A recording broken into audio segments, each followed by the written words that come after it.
VHS Viral is the third film in the VHS series. This 2014 entry sees us following all of the attempts at getting viral, and shows us just how big of idiots people can be. Though I'm pretty sure reality has this tape beaten. Oh, hey, we got chases, we got undead, we got magic battles, we got strange dick monsters. This might also break the found footage rule.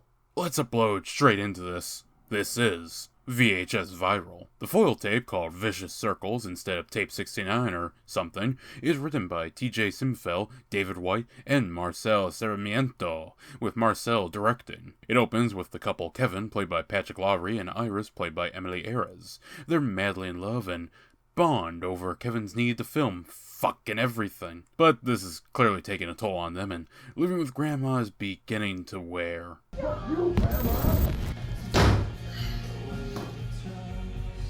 What the fuck? This is nothing a police chase won't fix, coming closer and closer to home. So, one shot of Granny tits and Kevin is out on the streets, camera in hand. It's chaos with police trying to keep track of the adrenaline junkie while other adrenaline junkies chase after. A cop gets taken out by the vehicle as it returns, a woman who may be relevant later hops in a cab, and Iris is in a trance, now after watching something on her phone. We then just cut to Dante the Great. Directed and written by Greg Bishop. Yeah, one big difference about this film is that it completely removes the way the prior two worked. VHS 1 and 2 both had people actually sitting down and watching the tapes. Here, the foil simply serves as an additional story, cut up and inserted between the tapes. Or I guess videos, given the viral theme. Anyways, this is a mockumentary about an out-of-nowhere magician, Dante the Great, a dude who is able to pull off amazing tricks no one can debunk. Interspliced with the mockumentary is a police interview and a police raid. The woman being interviewed is Scarlett, played by Emmy Argo. She tells the police where Dante keeps his tapes. This leads to the arrest of Dante, played by John McMullen. We then discuss Dante's earlier life, where he did tricks for cash, and, well, he kinda sucked. Cut the cards. Alright. Oh yeah, it's the blue. Pretend like you didn't say. Figured out the trick. That all changed when he got a cloak. The film never says where exactly, but they do say that it was worn and feared by Houdini. This cloak allows him to do actual magic. Just one problem. One teensy tiny problem.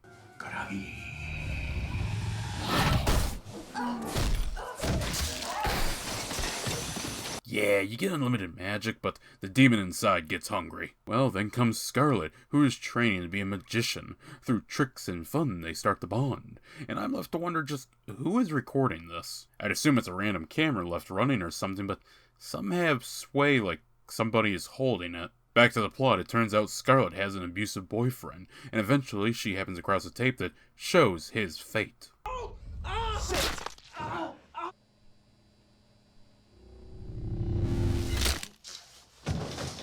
This is what brings us to the present. The police raid him mid-interview, and they just about make it to the finish line.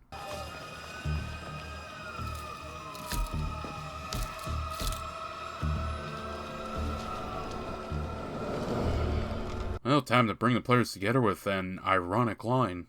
There's no such thing as magic. Now back on the backstage, the police swarm in, getting taken out. Also, yeah, though the film has been fun, the CGI isn't great.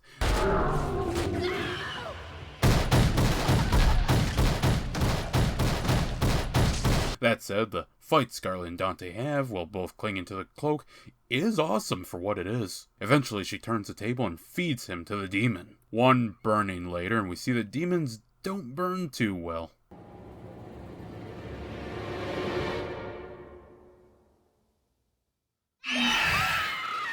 Cutting back to the chase, we get a surprise cameo to the first VHS, for a frame anyways.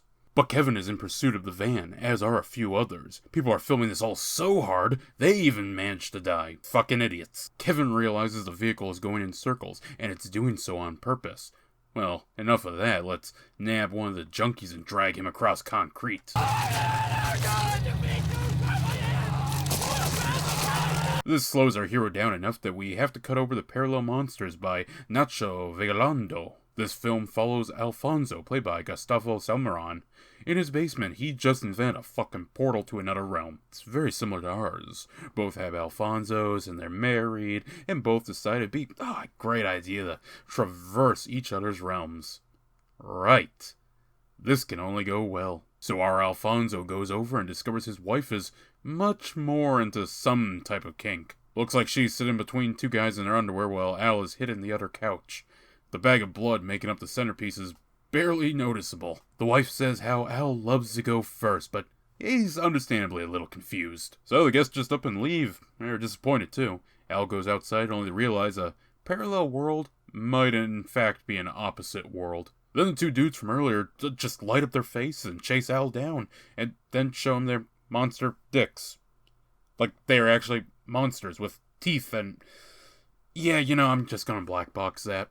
Go look it up on your own time, you degenerate. Al rushes back to the basement, managing to score a critical on the wife, who it should be noted has a monster vag.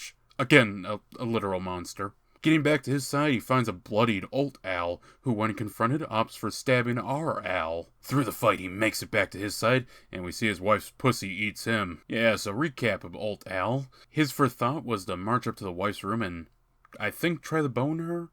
Only problem is, the monster cock. So I'm guessing she fought back or something. Anyway, she shows up and just, as the portal is closed, gives Al a few dozen stabs. Most people only screw up one relationship at a time. These dudes managed to hit up two on a technicality. Back in the Foils plot, I wish I could show you in full what was about to happen. So follow me here. We cut back and forth with the dude on his bike, I forgot his name, sue me, and this grindhouse-style Mexican get-together. Bellyface is taunting Crip over there, who is on his last strike before going away for 5 to 10 years. Also, the daughter of the lady arguing with Bellyface has a tape recorder. Turns out her dad brought a bunch here. They then see the police fly overhead and start yelling at each other, and it's revealed one of them has an ankle bracelet, and they think that's why the cops are coming.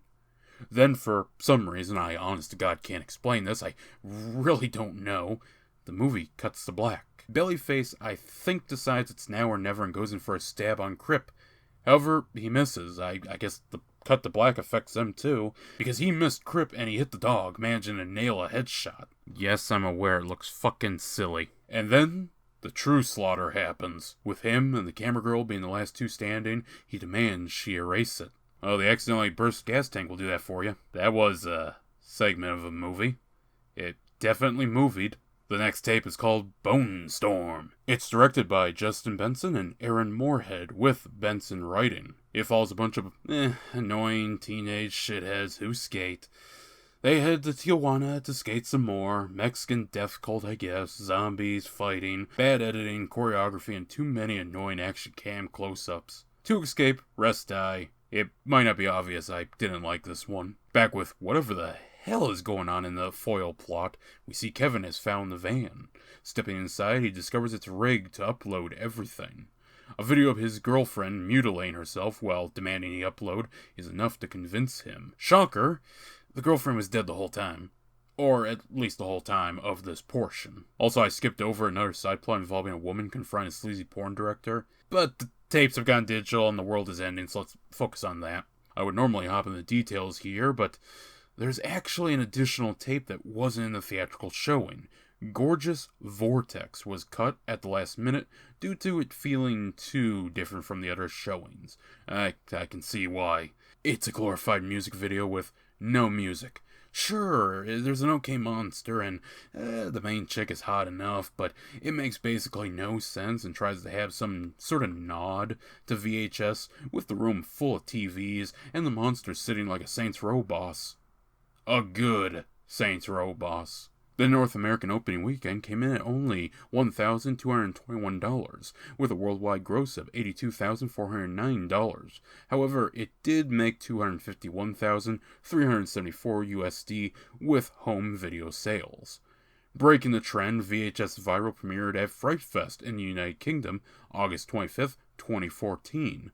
It would continue to break trends, with France being the last to receive a DVD premiere, April 5th, 2023. Turkey, however, stuck to their trend, only adding Viral alongside the number entry. To my surprise, Rob Zombie was approached to direct the film's foil. I genuinely would have liked to see that. However, disagreements over where the plot should go, that caused him to walk away. Seems that man's always having trouble with other people's films. And honestly, this film made me want to walk away too. VHS 1 was at the very least a heartfelt attempt that, while in my opinion failing, did manage to draw in an audience. VHS 2 managed to go far and above its prior entry and won me over. VHS 3's a bit of both. Dante the Great was the only film worth a watch on here. The actors playing the lead are great to watch, especially Justin Welborn, who basically makes this short. Sure, the CGI is low quality, but everything else works so well. And I enjoyed the documentary style, even if it may not technically be found footage. I mean, they were about to let Gorgeous Vortex in, and that sure as hell was not found footage. I've said all I care to say about Vortex, so as for Parallel Monsters, it's fine. Interesting, but a bit ho-hum. Feels like what I would find watching scary short films on YouTube, minus the monster dick. That probably would get pulled. Bone Storm, that's just trash, and I don't have much to add. It's a boring set piece with nothing else. The foil seems so confused, not because it's hectic, but because it seemingly can't carry its own weight. It is downright strange and bizarre, shifts the scenes that carry entirely different tones. Now, the overall story of the trilogy isn't horrible, it's just not really touched on. So in the first film, someone, we don't know who, hires a bunch of scumbags to steal a tape, they die. I suppose we can assume it's the dude who sells Kyle the tape in the second movie, but Kyle states he doesn't think the man knew what he had. It is mentioned that the guy was a scumbag too. Kyle and his mother make their own tape. The tape supposedly attacked the cerebral cortex. In both VHS 2 and Viral, we see people suffering nosebleeds and appearing to be in a trance. But it also seems to give borderline immortality to some, like Kyle, who is missing his jaw. We don't know who is behind it, unless Gorgeous Vortex was, at some point, meant to show us the creature behind it, but it ends up looking more like it should be hanging out with Calypso instead of whatever this is. I don't know if the Shudder trilogy continues the story or fleshes it out, but either way, it's pretty funny the final film ends with them uploading all the tapes, and years later, a streaming company would pick them up. Erase that.